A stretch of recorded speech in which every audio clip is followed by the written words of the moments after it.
Vivre dans une yourte, une marionnette qui parle de sexe, un week-end théâtre 100% gratuit, Kerguilois en grande forme, c'est le programme de cette vidéo. Bonjour à toutes et à tous et bienvenue sur la chaîne YouTube Ronan au théâtre. Vous avez vu, je suis chez le coiffeur, c'est pas mal, non? Une biquette.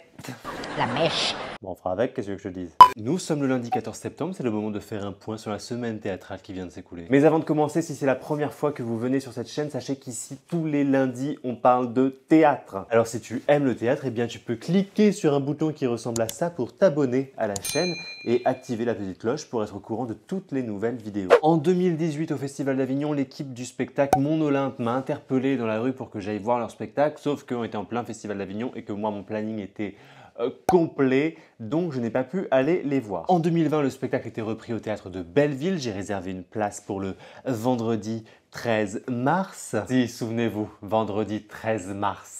J'ai donc décidé la fermeture à compter de ce soir minuit de tous les lieux recevant du public. Le jour où tous les théâtres ont fermé, quelques jours avant le grand confinement. Bon, en vérité, le vendredi 13, c'était uniquement les salles de plus de 100 places et je pensais que Belleville en faisait partie, en fait pas du tout, donc j'aurais pu aller les voir, mais je n'y suis pas allé. Bref, après tous ces rendez-vous manqués, il était donc normal que j'aille au théâtre 13 voir la nouvelle création de la compagnie Les 1000 Printemps qui s'appelle Yourte et ça faisait partie des suggestions que vous m'aviez faites dans les commentaires sous la vidéo de lundi dernier. Merci Myrtille Taf. Et pour l'occasion, pas de vlog, mais j'ai carrément rencontré la co-autrice et metteuse en scène du spectacle, Gabrielle Chalmont. Donc, Gabrielle Chalmont, co-autrice et metteuse en scène du spectacle. On va voir Yourte. Ouais. Ah oui, l'entrée. Alors, parce qu'on est au théâtre 13, donc tout est bien fléché. C'est par là. Alors, dis-moi par où on passe. On peut passer par là. Ce spectacle Yourte, tu l'as écrit quand en fait? Alors, on a commencé à l'écrire, je dirais, fin mi-2018. En fait, il a déjà 2 ans.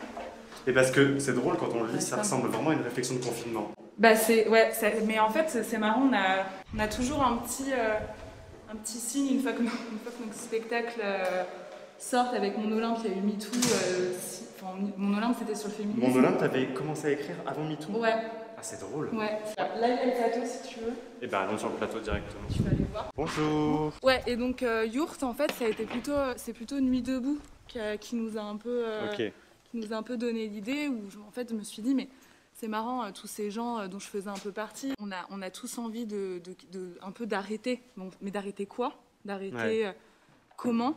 Et en fait, ouais, mais est-ce que là, on serait vraiment tous capables de... Parce que j'étais très en classe, je me suis dit, en fait, il faudrait carrément faire une grève de la vie. Bah, c'est ce qui s'est passé. Enfin, c'est ce qui s'est passé, on nous l'a un peu imposé, mais je m'étais dit, mais ce serait quoi, en fait? On arrête tout d'un coup. Même une journée, si on arrête tous de consommer, enfin, c'est des réflexions que tout le monde s'est déjà fait, enfin, je suppose, mais en fait, qu'est-ce que ça ferait? Et pourquoi j'arrive pas à le faire moi-même? Pourquoi j'arrive pas à partir à la campagne, à peut-être vivre à plusieurs? Enfin, qu'est-ce qui m'en empêche? Et du coup, bah, j'étais en train de finir mon Olympe, et j'ai regardé Marie-Pierre avec qui je me suis dit, bon, bah, ça y est.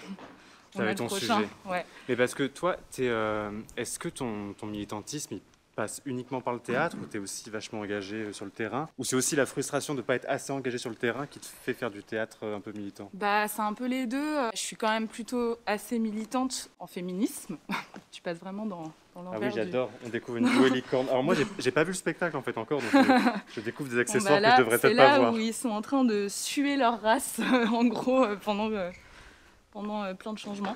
Ouais, donc j'étais quand même pas mal militante, féministement parlant depuis quand même toujours, puisque ma mère elle-même est très militante. J'ai plutôt un militantisme très, peut-être un peu bourgeois, où je milite un peu par mon métier, c'est vrai, mais en même temps je vais manifester aussi. Enfin, ça parle de ça, hein, le spectacle. Il faut toujours aller plus loin.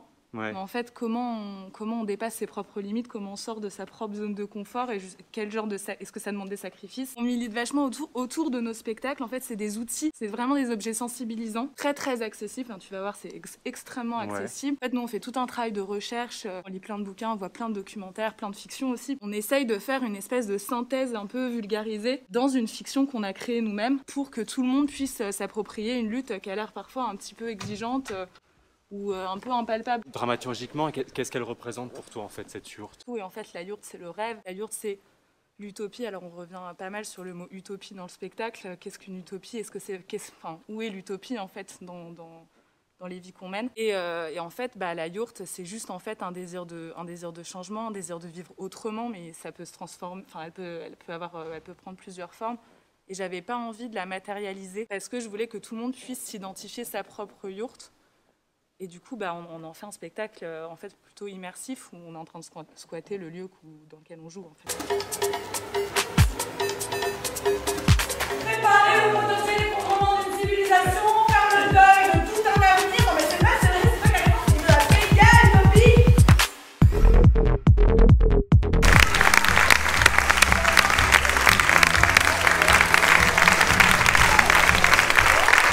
Allez hop, petite standing ovation, on aime bien. Et c'est à voir jusqu'au 27 septembre au Théâtre 13. Franchement, allez-y.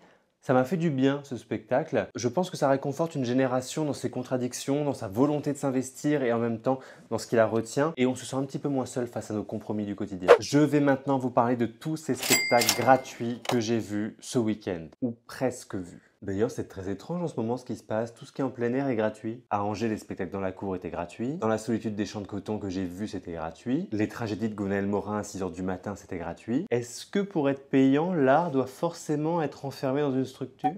Ah, il y a un sujet, hein. En tout cas, soyez à l'affût parce qu'en ce moment, il y a plein de choses gratuites. Mais les places sont rares. Ne dit-on pas tout ce qui est rare est cher ? Or, un spectacle gratuit est rare. Donc, un spectacle gratuit est cher.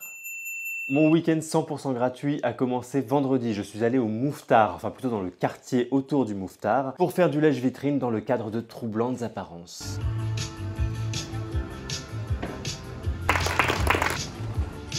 Ce jour-là, ils passèrent le temps à s'embrasser et de retrouver un peu de sa gaieté. Et tous les jours qui suivirent aussi, furent mangés par les caresses et les baisers. On se promène dans les rues du 5e arrondissement pour faire du lèche-vitrine pour Troublantes Apparences, un événement du Mouffetard Théâtre des Arts de la Marionnette. Et il y a 4 vitrines qui ont été investies par des compagnies marionnettistes. Et la réaction des passants qui ne sont pas au courant est assez drôle. Je vais m'intéresser un peu plus à la marionnette cette année. Il faut dire que le festival Charleville-Mézières m'a bien donné envie de m'y intéresser. Je vous remets le lien de la vidéo du festival Charleville-Mézières juste ici. Et puis, je vous en dis pas plus, mais il y aura peut-être un partenariat en 2021 avec le Mouffetard. Vous connaissiez ce spot? Centre culturel irlandais. Les sexes développèrent. C'est ce mec, c'est le sexe. Le gland du diable était de la grosseur du radiard. Je m'attendais pas à un texte qui parle autant de cul. Ça m'a intrigué, dites donc, ces petits jeux de mots très phalliques. Le rat et le serpent, d'après un texte de Lantin Brissé. Après cette présentation de marionnettes très drôle et très lubrique, je suis allé dans le 14e arrondissement pour voir une autre des suggestions que vous m'aviez faites, celle de Ludo, mais ça s'est pas passé comme prévu. Et maintenant, juste après ces petites formes vitrines, on va dans le 14e pour aller voir After the End de Denis Kelly, mis en scène par Antonin Chalon. Et coucou le festival d'automne. Le spectacle se joue dans un container, dans un square dans le 14e arrondissement. C'est gratuit, c'est dans le cadre du mois d'août théâtral, culturel de Paris. C'est jusqu'au 12 septembre, c'est-à-dire ça s'arrêtera avant que vous voyez cette vidéo. Et surtout, je suis en train de réaliser que je n'ai pas réservé parce que c'était complet. Et donc là, je me pointe en espérant avoir une place. Mais il n'y a rien de garanti dans l'histoire. Bon, eh bien, ce sera pas pour ce soir. Et vu que ça s'arrête demain, ce sera pas tout court. Beaucoup trop de monde devant moi dans la liste d'attente. Mais tant mieux, ça veut dire que c'est un succès ce mois d'août culturel parisien, que les gens sont au rendez-vous. C'est marrant de faire un vlog sur un spectacle que j'ai pas vu. Même si j'avais très envie de découvrir ce texte de Denis Kelly, même si j'avais très envie de voir cette mise en scène, franchement, c'est pas très grave. Moi, j'ai la chance de voir beaucoup de spectacles toute l'année. Alors, autant que ce soit d'autres personnes qui vont moins souvent au théâtre peut-être, qui profitent de ce type d'événement gratuit. Samedi, j'ai fait une quiche, mais ça on s'en fout.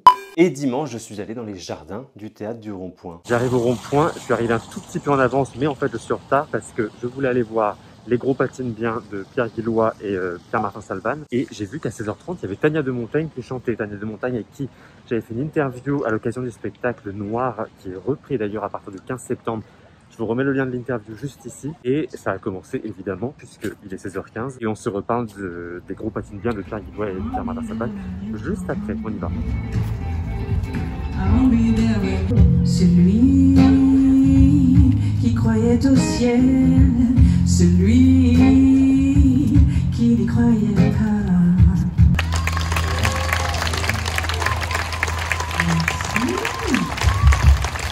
Après ce tour de chant de Tania de Montaigne qui m'a grandement surpris parce que je ne savais pas qu'elle chantait. Et elle chante non seulement très bien, mais tu sens qu'elle est grave à sa place sur scène. Et la petite ambiance, le public est chaud et tout. Grosse surprise de l'après-midi. J'ai carrément regretté d'être arrivé en retard. Ensuite, bon, j'avais un peu plus d'1 heure à tuer entre les deux spectacles, donc je suis allé me promener sur les Champs-Élysées. Chose que je ne fais jamais. Mon Dieu, je suis rentré dans la boutique Disney. Ah bah j'étais à 2 doigts de repartir avec le masque Covid Mickey. Hein. Et quand la vendeuse m'a dit « c'est pour vous », j'ai vu dans son regard qu'elle me jugeait un peu. Enfin bref, c'est pas le sujet. Donc à 18 h, je suis retourné au Théâtre du Rond-Point une demi-heure en avance pour Les Gros Patinent Bien, cabaret de carton par Olivier Martin Salvan. Ou Salvan, je ne sais pas. Je ne sais pas prononcer les noms des artistes. Donc Olivier et pas Pierre, comme j'ai dit 2 fois juste avant, et Pierre Guillois. Il l'avait déjà joué le 9, on peut dire que le bouche à oreille a dû bien marcher. C'était full. Bon, allons voir ce cabaret en carton maintenant. Oh là là, il y a déjà plein de monde. Bon bah il est 18 h, c'est dans 30 minutes et c'est déjà plein. Je viens de me trouver un petit spot contre un lampadaire, c'est pas mal. Okay.